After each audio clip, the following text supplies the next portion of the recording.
everyone, it's Margaret Manning here. Welcome to 60 and Me. This is the place where women over 60 come to be inspired. My guest today is Andrea Pflaumer. Andrea is an author and a blogger. She writes about fashion, style, and arts from in California. And I'm very happy to have her here today to talk to us about fashion for women over 60, and also in this conversation about style icons and style role models that we can be inspired by. So welcome, Andrea. Thank you very much, Margaret. It's a delight to be here with you again. It's lovely to have you here. And I should have mentioned your book is called Shopping for the Real You, which is a very practical book. There it is, about choosing clothing that is your voice, that gives you a voice and a personality. But talking about personalities, I would love you to share with us, because you are in the world of fashion bloggers, and you know the people that are doing very cool things to inspire women like us. So tell us a little bit about some of the people you would recommend our community know about. Well, I'm going to throw a little curveball here. Okay. The first, whenever we're looking for fashion icons of who to imitate, our question is, what should I wear?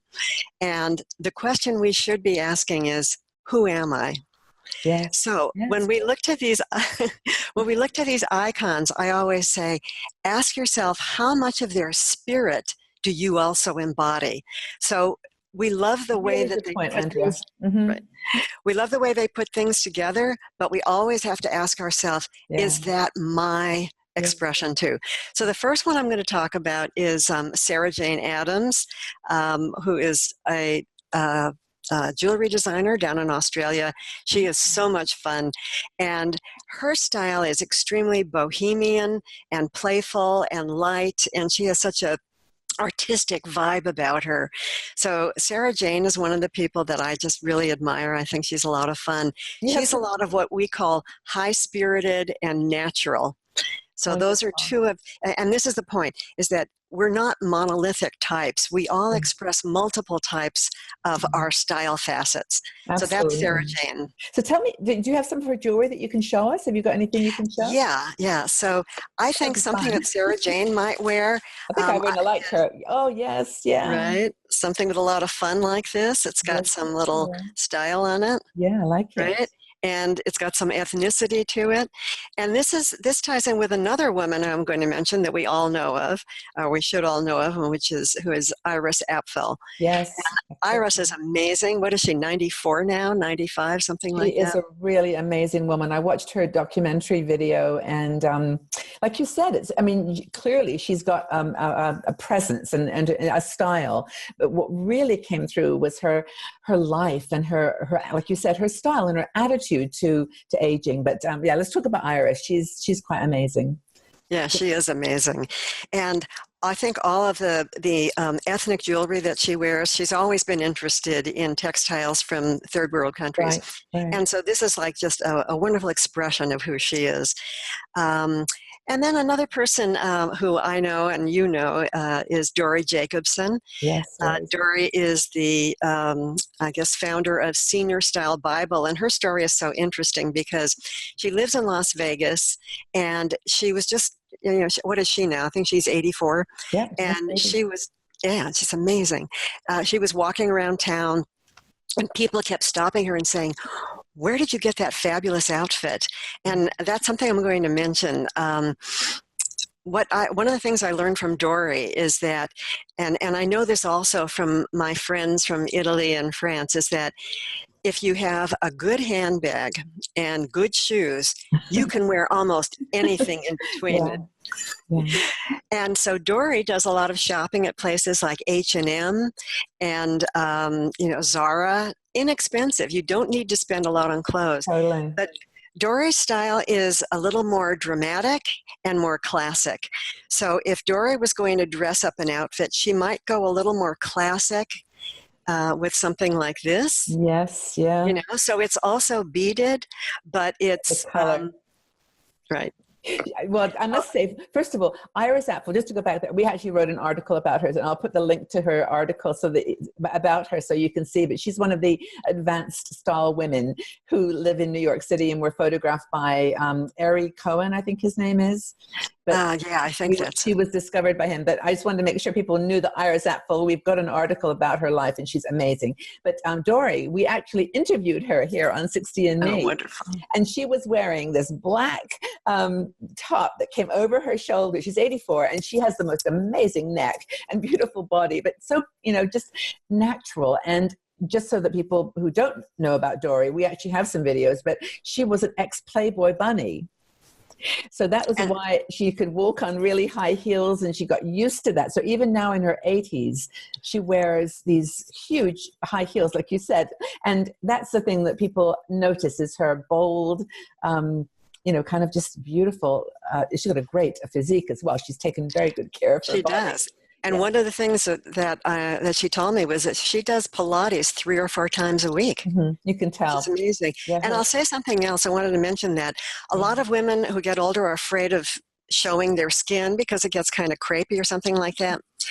This portrait area is the most lovely part of any woman's body. And no matter how old you are, don't feel afraid of showing this, because it brings the attention up to your face. And that's why it's nice to wear something around the neck. I think I might even put this on because I like it. It is really lovely. In fact, when you started to put that on, you reminded me of Iris Apfel, because that is something that she would wear too. I mean, it's something people have, maybe that's why I like necklaces, is it does give you a little sparkle around your face. So right.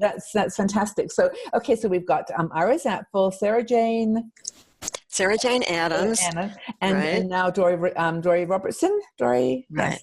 And then Lynn Slater, a very interesting woman who is a professor at Fordham University of sociology, and she had the same kind of thing. She shops almost entirely. I think she said 97% of her wardrobe comes from vintage stores.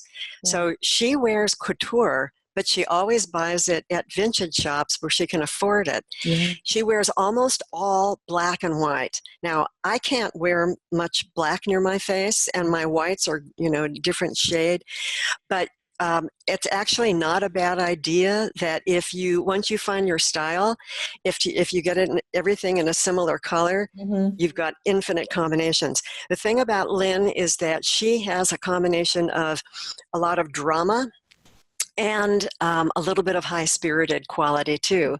So you'll see a very artistic, there's a Japanese aesthetic called shibui, and Lynn Slater very much embodies that quality. It's a very refined quality that is something a little bit artistic and a little bit different, mm-hmm. but classic, and a little bit of drama.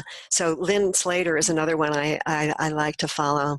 Lynn also wears really big glasses. I mean, she also accessorizes in dramatic ways. And I read her, we interviewed her too, but the story of her life is so interesting, how she was really just walking around campus. As you said, she's a teacher, and people were taking pictures of her thinking that she was a model, and she realized that she was having an impact on these younger people. And I've actually read some of the comments on her blog from people who saw her, and these young people adore her because she must be in her 60s or 70s even. She's timeless, really, Lynn. And but just goes to show the impact you can have. That's right. We need these models. Yeah, totally. It's a great thing that they're becoming more popular. I agree. And was there a fifth person? The last person is Mae Musk, who is Elon Musk's mother. Yeah. Mae has been featured in a lot of fashion spreads. She also, similarly to Lynn Slater, mm-hmm. Wears a lot of black and white, but she is very much what they call striking contrast in her coloring. So she can wear very bright colors and very dark colors together. And she's got a very dramatic look. So she has short white hair that she has done up sometimes, kind of in a flourish. Yes. And she's got a lot of personality, a lot of dynamic, a lot of mm-hmm. dynamism comes through in her personality. So we've got everything, and this is the point, we've got everything from someone like Sarah Jane Addams, who is youthful and playful into her 70s. And then, I mean, I also think about Betty White. Betty White is in her 90s, mid-90s, she's late awesome. 90s now. Yeah. And she will always look youthful because she has a lot of roundness in her features. So she can still wear some youthful type looks. So it really is mostly a matter of continuing the thread of who you are, your personality, your bone structure, your emotional qualities, continuing that thread through your life, and then looking for those role models that reflect it, so that when you know, who am I? I'm that. Oh, and she's kind of that too. Maybe I'll try that outfit too. Maybe I'll try that necklace. You know, Andrea, I didn't know where our conversation was going to go. Of course, you never do, because we're not scripting anything. We're just chatting. But I'm so happy that you're talking about fashion and style this way, that it's more of an inner an expression of your inner person. And now I think about your title of your book, you know, Shopping for the Real You. Right. It's exactly what you're talking about. And it brings fashion to a different level of, what's the word? Significance. Yes, it does. You know, I mean, we think it's superficial, but the reality is that it's I describe it as a feedback loop. What we see, we become, and who we are gets expressed. And it's, you know, what I say is that there's so much beauty in nature. Why not reflect that? Why not give that as a gift to everybody that you meet? You know, give them something beautiful to look at. Give them something uplifting. I love it. This is my philosophy too, and I'm so glad that you are expressing it so beautifully. And I would encourage people, go out to Andrea's website and check it out, shoppingfortherealyou.com, and have a look at the book and see where's that book that have you got it handy there? Oh, yes. Because it's Shopping for the Real You. And then underneath you've got from fashionistas to basically anyone. It's like finding that. Yes, 10 essential steps to a better wardrobe for every woman. Fashionistas, fashion phobes, if you're fashion phobic, and the over 50. I think if I rewrote it, I would say, and over 60, and over 70, and over 80, and 90. Why not? There's plenty of time to write the next one. Thank you so much, Andrea, for all of your wisdom and sharing it so beautifully with us. And I hope that you all go check out her website and take a look at the book. And thank you so much again for being here. Thank you, Andrea. Thank you very much. Okay. If you enjoyed this video, please subscribe to our 60andMe YouTube channel and also visit our website. We are a strong and dynamic community of women over 60. We're challenging aging stereotypes, and every day we share fascinating stories, interesting questions, and great conversation.